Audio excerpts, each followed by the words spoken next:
एक बार की बात है, हिंद नामक शहर में एक व्यापारी रहता था जो इत्र बेचता था और उसकी रूपसा नाम की एक बेटी थी जिसे वह बहुत प्यार करता था।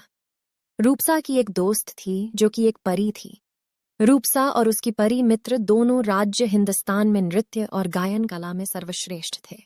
इस कारण से उन्हें परियों के देश के राजा, जिसका नाम राजा इंद्र था, उनके द्वारा उच्च पद पर रखा गया था। रूपसा के बाल दुनिया के सबसे सुंदर बालों में से थे, क्योंकि वह काते हुए सोने जैसे दिखते थे और उसकी महक ताजे गुलाब की महक जैसी थी। लेकिन उसके बाल इतने लंबे और घने थे कि उनका वजन अक्सर रूपसा के लिए असहनीय हो जाता था। एक दिन रूपसा ने अपने थोड़े से चमकते हुए बाल काट दिए। उन बालों को एक बड़े पत्ते में लपेटकर उसने उसे अपनी खिड़की के ठीक नीचे बहने वाली नदी में फेंक दिया। उसी समय ऐसा हुआ कि राजा का पुत्र शिकार पर गया था और वो पानी पीने को नदी पर गया, जहां उसके पास एक मुड़ा हुआ पत्ता तैरने लगा जिसमें से गुलाब की सुगंध आ रही थी। राजकुमार ने उसे खोला और भीतर उसे काते हुए सोने की तरह बालों की एक लट मिली। उसमें से एक धीमी मनमोहक सुगंध आ रही थी। जब राजकुमार उस दिन अपने महल पहुंचा तो वह इतना उदास और इतना शांत दिख रहा था कि उसके पिता ने सोचा कि राजकुमार कहीं बीमार तो नहीं हो गया। पिता ने अपने बेटे से पूछा कि क्या बात है। राजकुमार ने नदी में मिले बालों की लट दिखाई और बोला, देखो पिताजी, क्या कभी आपने इस तरह सुंदर और मनमोहक बाल देखे हैं? आप ये जान लीजिए कि अगर मैं इस लड़की को देख ना लूं और उससे शादी ना कर लूं, तब तक मैं जीते जी मरा हुआ महसूस करता रहूंगा।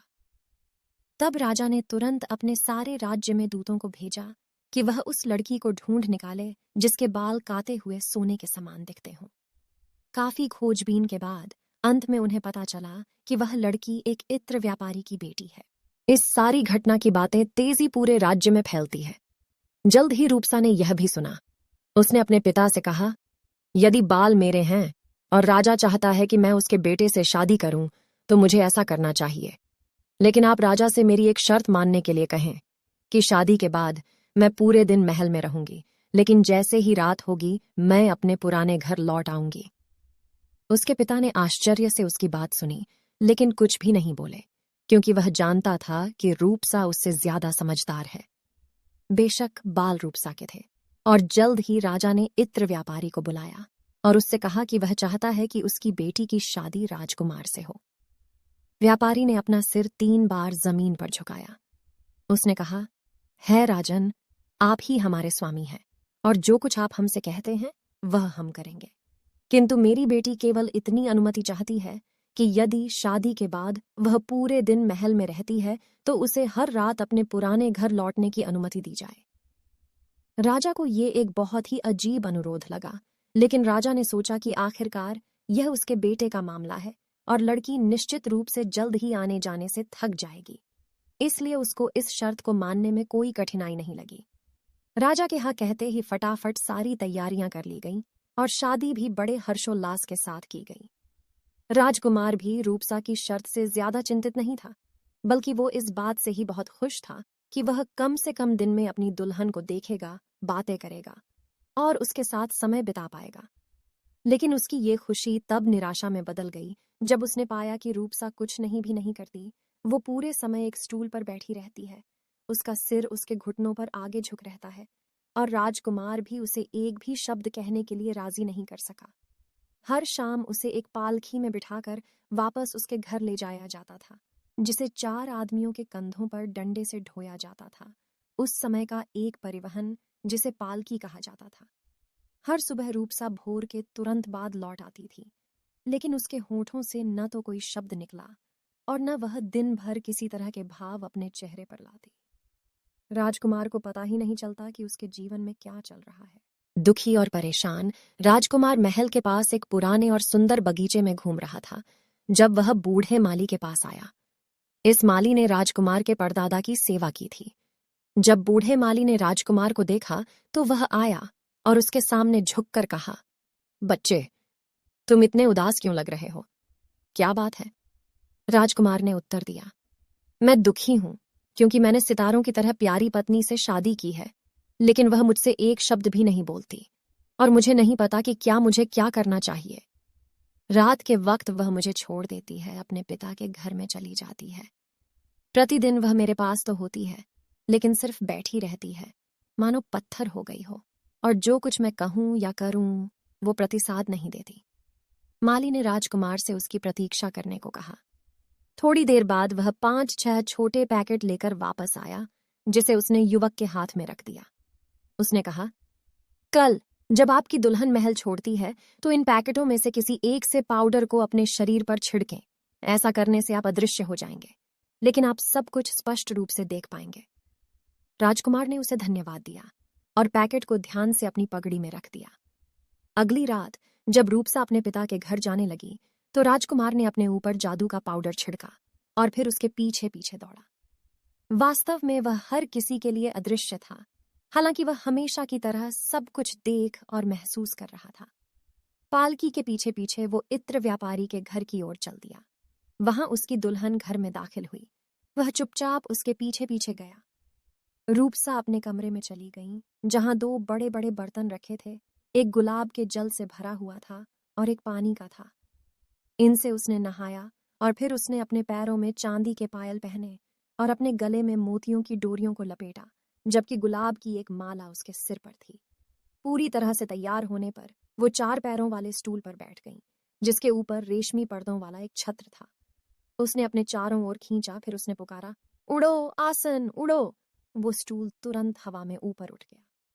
अदृश्य राजकुमार, जिसने इन सभी घटना को बड़े आश्चर्य के साथ देखा था, जैसे ही वह उड़ने लगे स्टूल के एक पैर को पकड़ लिया और खुद भी उसके साथ उड़ने लगा।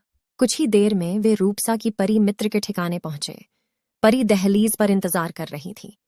वह भी रूपसा की ही तरह सुंदर कपड़े पहने हुए थे। जब स्टूल उसके दरवाजे पर रुकी तो परी को आश्चर्य हुआ। उसने कहा, आज ये स्टूल क्यों टेढ़ा उड़ रहा था? मुझे संदेह है कि तुम अपने पति से बात कर रही होगी, इसलिए यह सीधे नहीं उड़ रहा। लेकिन रूपसा ने बताया कि उसने अपने पति से एक भी शब्द नहीं कहा है और उसे नहीं पता कि स्टूल क्यों एक तरफ झुक के उड़ रहा है। परी को संदेह हुआ, लेकिन उसने आगे कुछ भी नहीं कहा और वो रूपसा के पास बैठ गई। राजकुमार फिर से एक पैर को मजबूती से पकड़े हुए हवा में उड़ने लगा। वो सब तब तक हवा उड़े जब तक कि वह राजा इंद्र के महल तक नहीं पहुंच गए।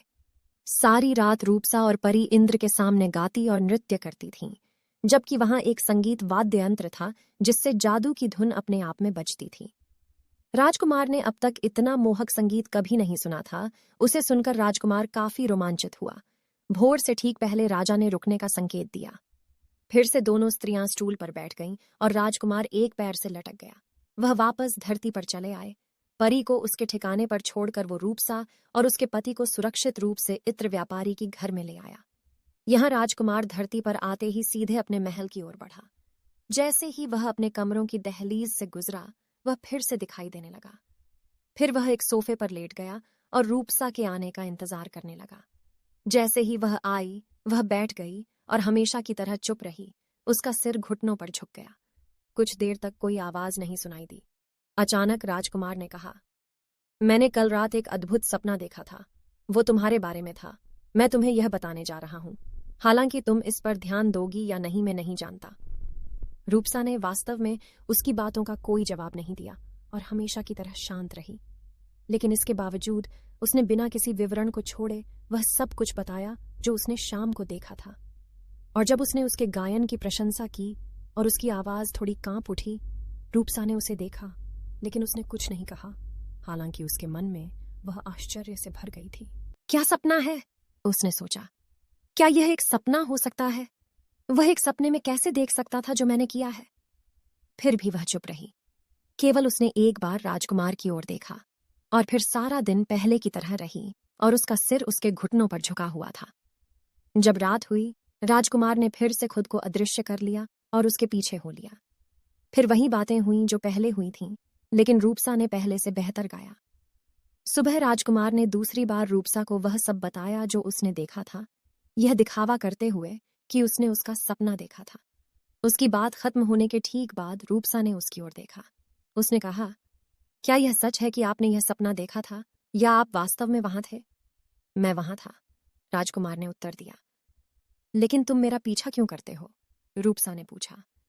क्योंकि, राजकुमार ने उत्तर दिया, मैं तुमसे प्यार करता हूं और तुम्हारे साथ होने में मुझे खुशी होती है।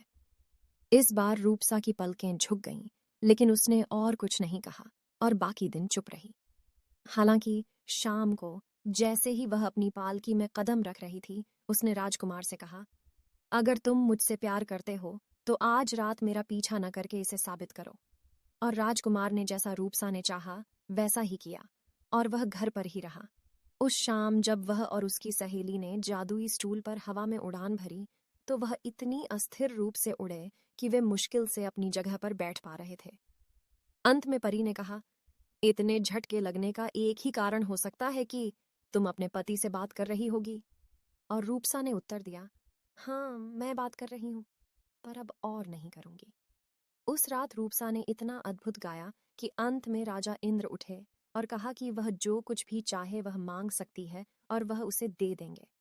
पहले तो वह चुप रही, लेकिन जब उसने उसे आग्रह किया तो उसने कहा, यदि आप जोर देते हैं तो मैं जादू की लूट का अनुरोध करती हूँ। राजा ने यह सुना तो उसने इतनी जल्दबाजी में एक वादा करने के लिए अफसोस हुआ, क्योंकि वह अपनी सारी संपत्ति से ऊपर खेले जाने वाले जादुई लूट को महत्व देता था। लेकिन जैसा उसने वादा किया था वैसा ही उसे निभाना होगा। तुम अब फिर कभी वापस मत आना, राजा ने गुस्से से कहा। ल्यूट लेते ही रूपसा ने चुपचाप अपना सिर झुका लिया। वह परी के साथ दरवाजे से बाहर निकली, जहां स्टूल उनका इंतजार कर रहा था। पहले से कहीं अधिक अस्थिर रूप से यह वापस पृथ्वी पर उड़ आए। उस सुबह जब रूपसा महल में पहुंची तो उसने राजकुमार से पूछा कि क्या उसने फिर से सपना देखा है। वह खुशी से हंसा, क्योंकि इस बार के रूपसा अपनी मर्जी से उससे बात की थी। राजकुमार ने उत्तर दिया, नहीं, लेकिन मैं अब सपने देखना शुरू करना चाहता हूँ। अतीत में क्या हुआ है वो देखने के लिए नहीं, लेकिन भविष्य में क्या हो सकता है उसके लिए। उस दिन रूपसा चुपचाप बैठी रही, लेकिन जब राजकुमार ने उससे बात की तो उसने उसे उत्तर दिया। और जब सांझ हुई और उसके जाने का समय हो गया, तब भी वह बैठी रही। राजकुमार उसके पास आया और धीरे से बोला, क्या तुम आज रात अपने घर वापस नहीं जा रही हो रूपसा? उस पर वह उठी और फुसफुसाते हुए उसकी बाहों में समा गई। फिर कभी नहीं, नहीं, मैं तुम्हें फिर कभी नहीं छोड़ूंगी। तो राजकुमार ने अपनी खूबसूरत दुल्हन को जीत लिया। उनका सारा जीवन जादू से भर गया, परियों वाले जादू से नहीं, प्यार के जादू से। मित्रों, आपको आज की ये अद्भुत लोक कथा कैसी लगी? हमें कमेंट जरूर बताइए और ऐसी और कहानियों के लिए हमारे चैनल हिंदी कहानी AI को जरूर सब्सक्राइब करें।